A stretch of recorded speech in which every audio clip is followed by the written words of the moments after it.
Halo semuanya, selamat datang di sesi bedah materi kita kali ini. Pernah nggak sih kalian mikir, kenapa ya masalah sepele di rumah atau sama pasangan itu bisa jadi ribut besar? Nah, hari ini kita bakal bongkar abis-abisan apa sih sebenarnya akar dari gesekan-gesekan kecil itu. Kita akan menyelami sains di balik kelakuan kita sehari-hari, dan pastinya gimana caranya bawa harmoni yang beneran ke dalam hubungan kita. Coba jujur deh, pernah nggak kalian ngerasa bener-bener bingung ngelihat kelakuan pasangan sendiri? Kayak, kok bisa sih yang satu tuh maunya buru-buru, serba cepet, yang satunya lagi santai banget bawaannya pengen nunda terus. Kalau kalian pernah ngerasa frustasi karena hal ini, tenang, kalian nggak sendirian. Di penjelasan kali ini, kalian adalah pahlawannya. Kita bakal sama-sama belajar memahami perbedaan itu, supaya rumah tangga kalian bisa jauh lebih damai. Oke, peta jalan kita hari ini cukup padat tapi seru banget. Kita mulai dari akar perbedaan sifat manusia, lalu bahas watak bawaan versus karakter, lanjut ke 4 peran panggung kehidupan, terus ada trik adaptasi 15 menit, dan terakhir, gimana mengelola kelemahan lewat afirmasi. Langsung aja kita masuk ke bagian pertama, akar perbedaan sifat manusia. Sebenarnya dari mana sih asalnya sifat kita ini? Nah, angka 7 ini kuncinya. Percaya atau enggak, watak dasar kita itu bukan sesuatu yang tiba-tiba muncul dari ruang hampa. Menurut riset, watak itu adalah program genetik yang diwariskan dari leluhur kita, bahkan sampai 7 generasi ke atas. Gila kan?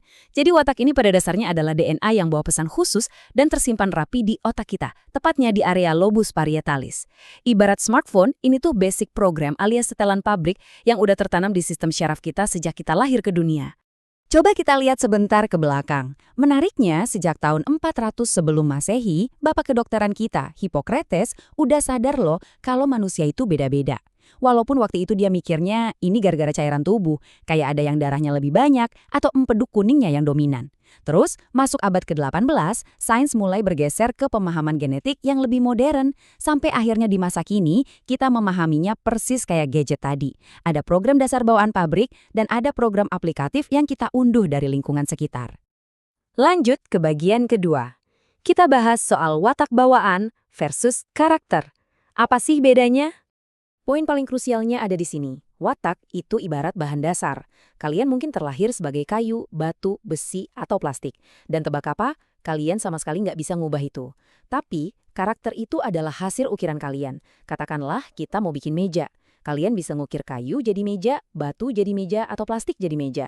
Nah, gergaji dan alat ukirnya ini apa? Itu adalah aturan, kebijaksanaan, dan nilai-nilai kehidupan yang kita anut. Kalau kalian nggak kenal bahan dasarnya, wah bahaya. Bisa-bisa kalian pakai gergaji besi buat motong plastik, ya hancur lebur dong hasilnya. Tapi tunggu dulu, ceritanya nggak berhenti di bahan dasar tadi. Seiring kita tumbuh dewasa, kita mengembangkan apa yang disebut watak pembelajaran. Bayangin aja, meja hasil ukiran tadi sekarang ditutupi sama taplak meja yang cantik banget. Taplak meja inilah hasil adaptasi kita dari lingkungan, sekolah, pengalaman, dan yang paling kerasa, dari pasangan hidup kita selama bertahun-tahun. Suami istri itu pasti saling mempengaruhi. Istri yang awalnya punya watak dominan damai perlahan bisa belajar jadi lebih tegas, dan suami yang dominan suka mengatur bisa belajar jadi lebih sabar. Mereka ini saling menyeimbangkan karakter satu sama lain. Oke, kita masuk ke bagian ketiga. 4 peran panggung kehidupan. Ini ngebahas sifat-sifat utama manusia.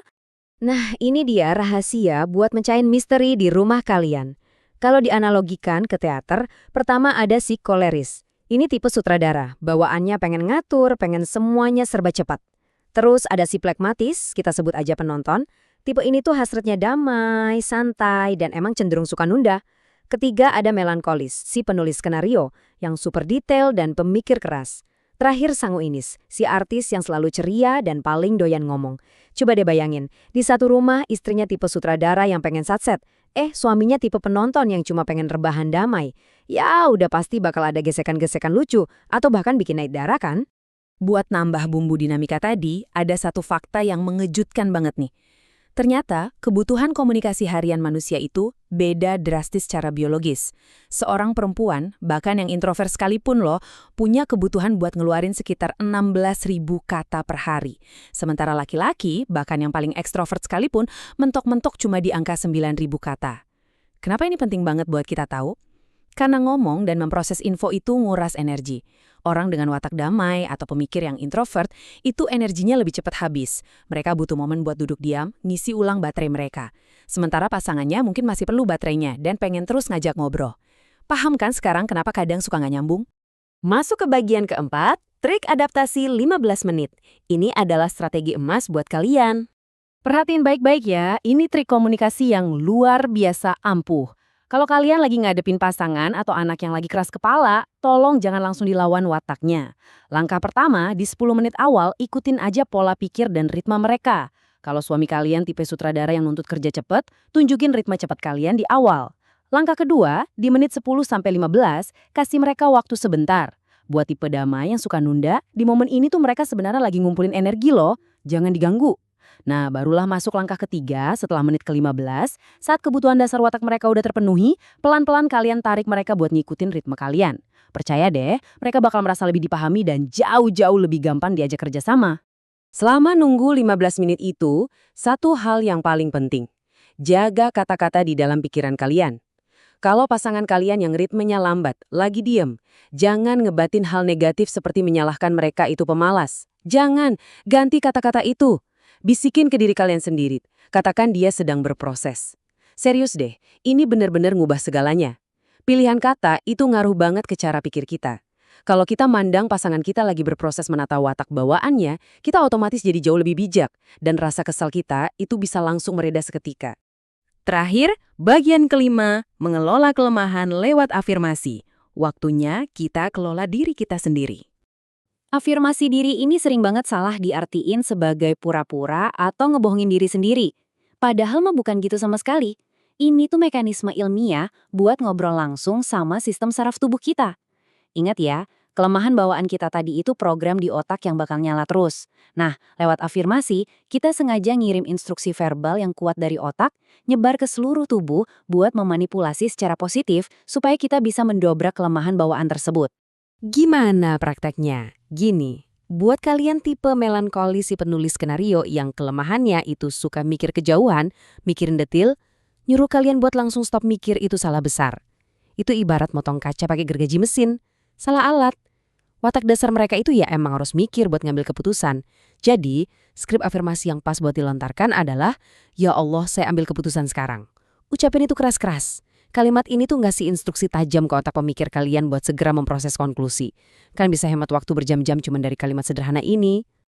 Terus, buat tipe phlegmatis si penonton yang hobi banget nunda kerjaan. Gimana? Skrip buat kalian adalah, "Saya kerjakan sekarang." Dan yang bikin merinding, kalau kalian libatin dimensi spiritual seperti doa dan kesadaran akan hadirnya Tuhan, tubuh kalian itu dapat kekuatan tambahan yang nggak main-main. Alih-alih butuh 4 jam buat sekedar bangun dari sofa empuk itu, pesan saraf tadi kalau dikombinasiin sama kekuatan doa bakal mempercepat respons fisik tubuh secara drastis. Kelemahan bawaan yang tadinya bikin males, langsung sukses dikendalikan. Keren banget kan? Kita udah bahas dari awal sampai akhir, dan ternyata memahami perbedaan itu bukan buat saling nyalahin, tapi soal gimana kita pakai alat ukir yang tepat untuk bahan yang tepat. Jadi sebelum kita berpisah, saya mau lempar satu pertanyaan buat kalian. Sebenarnya apa sih bahan dasar watak bawaan kalian dan meja karakter seperti apa yang lagi kalian ukir dengan susah payah buat masa depan hubungan kalian? Pahami wataknya, pakai alat ukirnya dengan bijak, dan ciptain harmoni yang selama ini kalian impikan.